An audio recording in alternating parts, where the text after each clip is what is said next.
day, everybody. Welcome to Football Discussion Daily. I am Joe. I am here with my co-host, Gio is here. CGO or George, and today is the 19th of January, 2026, and today's topic is yesterday's AFCON Final. Just to summarize, for those who didn't catch it, the game was quite interesting. There's a lot that happened. Senegal ended up beating the host team, Morocco, 1-0 in extra time. Senegal, they scored a goal about 5 minutes left in regular time that was called back due to a foul. A couple minutes later, Morocco was awarded a penalty, and the Senegalese players walked off the pitch because they feel like the combination of both calls were unfair to them. The penalty was hit very slow down the middle, which is quite a confident move, but it was quite easily saved by the Senegalese goalkeeper, Eduardo Mendy, and forced extra time. And in extra time, Senegal scored quite the amazing goal to go ahead 1-0 and win their second AFCON Cup in 4 years.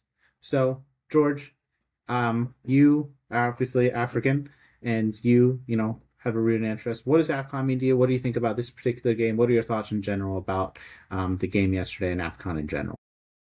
Africa is the biggest football tournament in Africa. So every African always look forward to it, especially those who have passion for the round leader game. So it's something every African who who loves football always look forward to. So it's a very big tournament in Africa. So we always look forward to it every 2 years. This time around, this AFCON, I would say well organized, but the issue of officiating was abysmal. It was below standard. I remember in 2023 when the AFCON was hosted by Ivory Coast, Cote d'Ivoire, a lot of people commended the officiating. Even Jose Mourinho talked about the outstanding officiating in that tournament. So coming this time around, you expect a kind of consolidation on officiating, but it's more like we are taking steps backward, which is quite unfortunate because this is a tournament that is being watched globally. So what happened yesterday was very embarrassing to the African continent, and I'm sure a lot of football followers would be very disappointed with what transpired in that game. Do you think that the two calls that were controversial, the non-goal for Senegal and the penalty awarded to Morocco, were the correct calls, George? The first call when Ivory Coast scored towards the ending of the game, that was a Senegal, goal. Senegal. I mean, sorry, Senegal. The goal scored by Senegal for me was a goal because we saw what happened when Hakimi was trying to track down on the Senegalese player. It was a kind of a battle, but the guy was able to overpower him. So that was more like a soft, if you want to call it a foul, it's more like a soft foul. Moreover, Hakimi wasn't even looking at the direction of the ball. He was more paying attention to the Senegalese player. And unfortunately, I think he slipped while he was trying to track down the guy. And that's the error by that player led to the goal that Sarr scored, which the referee overruled. One Now, thing I noticed, George, was right after that play, Morocco's defenders, their heads went right down. They thought they had conceded. They didn't yes, immediately appeal to the ref. They didn't be like, "Oh, what's going on there?" Their body language said they thought it was a goal. They didn't. They were surprised that it wasn't given. It was taken back. It was very surprising. I agree. So I'm in 100% agreement with you. What about the Morocco penalty call on the corner kick? What do you think about that? well, the penalty that was awarded, it's also a kind of a soft call, if you ask me. There are some referees that wave it off. So if for me, the referee, if he had realized he had made a mistake with the goal, he would have awarded to the Senegalese team. A referee who tries to be a bit reasonable, or let me say compassionate, would have not awarded that penalty because that's a very controversial penalty to award, especially at the dying minute of the game, especially after you've cancelled a goal that was supposed to stand. So there are referees that when they know they've made an error, they try to correct it, especially when it is more like a soft foul that was committed on Brian Diaz. But it seems because Brian Diaz mounted so much pressure while he was complaining, wanted the referee to go and consult the VAR, that pressure made the referee to award the penalty. And I we saw agree. what happened when that penalty was awarded. Can I just The say, referee shouldn't have done that. I think George is a very weak penalty. I think that it was, you don't see those given typically in club football. I didn't watch a lot of games in this AFCON, but I think that, I doubt that most of those happen on every single corner kick. There's a slight nudge, a player goes down. Every single corner kick. Outside of the refereeing decisions, because I think we're in agreement there, and I think most of the footballing world is. I have some other takeaways in this game I want to bring up and just ask your thoughts. First off, I thought it was a really exciting game. I watched like the long 30-minute highlights. I thought that the Moroccan goalie was a standout player, Bono. He's played in Europe for a long time. I think that Brahim Diaz is an idiot for doing the Panelka penalty. I think that's never justified. I always say blast it to the side. If a goalie makes a great play, he makes a great play. I think it's never justified to go slow down the middle. I thought the winning goal by Senegal in extra time was exceptional. There was pass in the midfield. It was a run. The guy was under pressure by two guys, hit a great left-footed shot right to the corner that was exceptional. I thought there was some great gameplay in there from both teams. And honestly, I think before the 90th minute, I think that both teams had a lot of solid chances, and it could have gone either way before the craziness of the last couple of minutes. What did you think about the actual gameplay in the game, George? Well, I think it was a very good game. Apart from towards the ending of the game, the referee, those two calls the referee made, very critical calls he made, which was not the correct decisions he made. Those were the things that really destroyed the beauty of the game. So if those things hadn't happened, I'm sure it would have been a very good final that people will have good things to talk about. But it seems what happened towards the ending of the game took away the shine of the final, which I'm sure a lot of people is something they will always remember every time they talk about the final of the AFCON 2025. So I think that was, but if not, it was a good game apart from those incidents that happened that Do you would think have spoiled the beauty of the game. Do you think a player is ever justified walking off the field based on a referee decision? For me, that was an unsportsmanship attitude by the Senegalese team.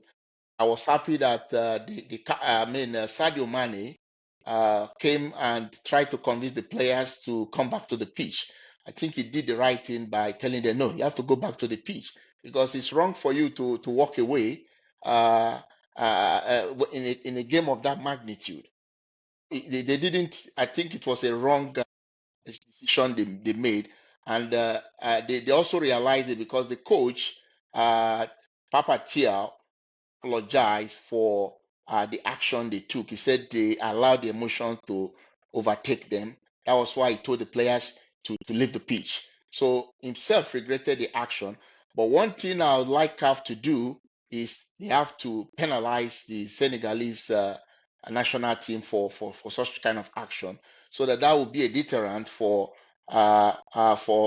such kind of attitude. Because if you don't take action, then in the future we are going to see a recurrence of such acts. So CAF has to sanction them for doing that, and also they Interesting. have to also sanction the Moroccan FA also, because there were some things that transpired on the pitch. We saw the ball boys going to take away the towel of the goalkeeper Edward Mande, which is very wrong. They did that when they played against the Nigerian team. They did similar stuffs. So They things like also they this. also were chasing the subs around, like not letting them get their warm ups in where they wanted. It was very. I saw laser pointers. That's very common. Um, it seems like a very difficult tournament. Yeah, go Oh, on. so actions like this should not be encouraged. We must stop this idea of hosting and you have to win. No, You are not hosting to win. If you are the better side or you are the best team, if you win, that's fine. But not trying to maneuver your way so that you can lift the trophy. That was where the Particularly, Moroccans got it wrong. this is a Moroccan team that got to the semifinal of the last World Cup. They have several Premier League players, not as many as Senegal probably has more names that your casual fan would recognize, but Morocco on the sporting play, they got to the World Cup semifinals last time and were very solid defensively. They played very well this tournament defensively, and I feel like it's no shame to lose on. I mean, on fair decision. You know, they would have lost 1-0 on extra time, and there's no shame in that, and it's a very positive showing. I also with you, George. I feel like both teams showed that they were sore losers. I feel like it's it is hard for me to look at that and be like, these teams are mentally strong enough to compete against the European and the South American teams, in the World Cup. Do you think that? Do you think there's anything that these teams, as a outside observer, you can put on these teams in terms of their World Cup performance based on what you've seen in this tournament and yesterday? No, for me, the team looks good, but I think where they got it wrong was uh, when they try to maneuver their way to ensure they win. You don't need to do that because if a team could go to the World Cup and play so well and get to the semifinals, what it means is that they have what it takes to win the trophy. If they put their hands together and work very hard, they can. It's something they can achieve. But trying to bring in other gimmicks, trying to maneuver your way, trying to frustrate your opponents, uh, is I don't think is a good way uh, to handle the game. That shouldn't be encouraged. CAF has to be Yeah, very strict when it comes to things like this. So when you and host a it's competition, try to show the opponents respect. Don't try to frustrate them. Try to maneuver your way or manipulate the situation so that things go in your favor. That's not good for the game. And I think the only time I've seen a team players walk off the pitch was in club football, and that was due to racism. I think fans, there were several instances in the Champions League where fans were chanting "monkey" at black players, and clubs will walk off the pitch. I think there's a lot more sympathy there because it's issues. There's particular federations like Italy who aren't willing to address that in their own fan base, and the clubs have to take it into their own hands. And I think I have a lot more sympathy for that situation because than I do yesterday is on a refing decision that Senegal walked off the pitch, and I do feel like it's while I empathize with those players, they had two bad decisions back to back. I felt it was more incompetence than corruption, and I do feel like that. I do empathize with those players though to work so hard and to see it almost undone by two very bad calls, in my opinion. No, what you said is correct. If it was maybe working out as a result of maybe a racism, because in the game we are talking about stopping racism. If it's for that reason, then it's something that can be understandable. But when you work out based on a referee's decision, for me, it doesn't speak well of that team. So I wasn't happy when they walked out because it was a very big embarrassment to the Yeah, tournament.